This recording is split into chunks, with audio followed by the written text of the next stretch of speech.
So here is an example of a roof water tank. That one is my neighbor's.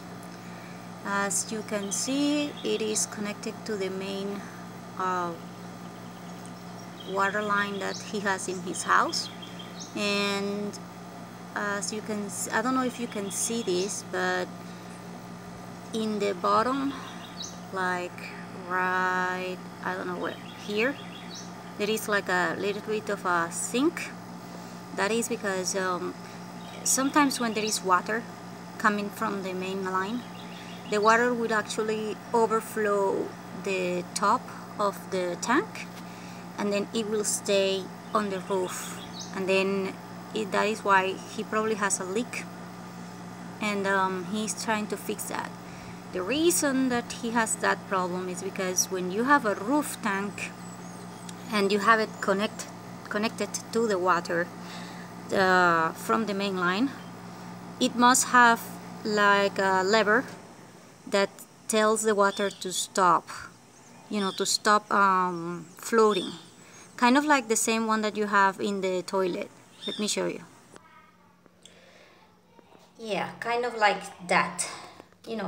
It's a floating device that it tells the water to stop floating, because otherwise it will just keep coming and then it will not reach the level. So basically all water tanks, whether it is in your toilet or in a roof tank or in an underground tank or even use a ground tank, you must have that into consideration.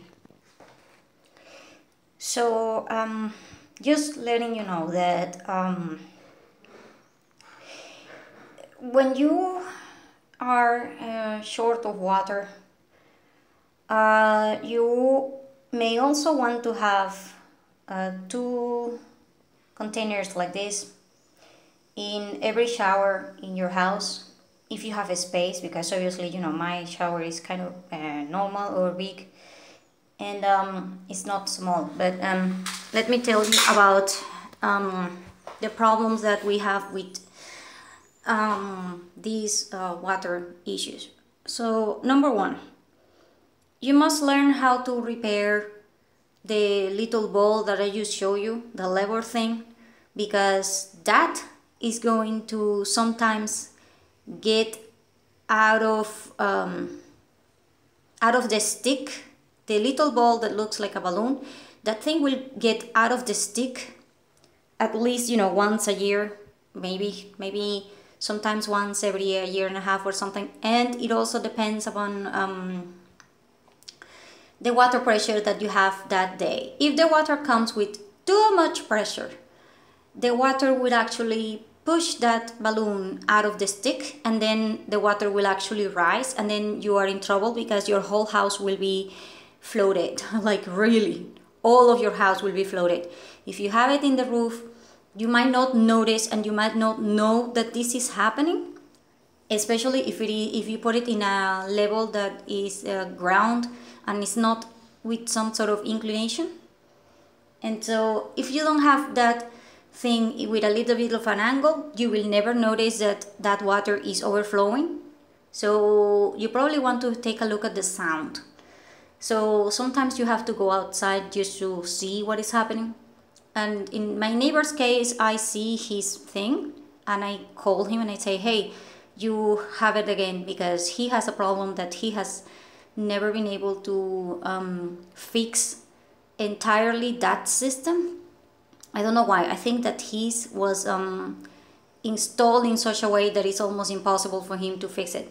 So you must have had somebody, you really want somebody that actually knows what the hell they're doing, because it is quite important. So now, about the water tank that is in the roof, you must know that that one doesn't require electricity for it to work. So if there is a power outage, then basically you are okay, because quite frankly, gravity will take care of the water for you. But the bad news about that one is that, as you can see, if you want to fill up that thing, you must go into the roof and physically fill it up, which is very hard to do. So if you do not have water from the main pipes coming to the roof, then you're going to be in trouble. So another bad news about that one is the fact that if there is water coming down the pipe, to your house, but the water pressure is not enough to come to the second floor, then you're not going to get water into that tank. You will get water to your house, but there is no way that you're going to get water into your tank. My other neighbor, she has that problem. There is no way in hell that she can fill up her tank, like almost never, because in my case, in my neighbor's case, he has something. I don't know how to explain it, but my neighbor doesn't have what my neighbor who's a she doesn't have the same thing that my neighbor who is a boy he has in the inside of the house, which is like a water pressure thing. So every time that we have water, he will get it to his water tank. But my neighbor, who is a girl, she will not get it, basically because of the water pressure.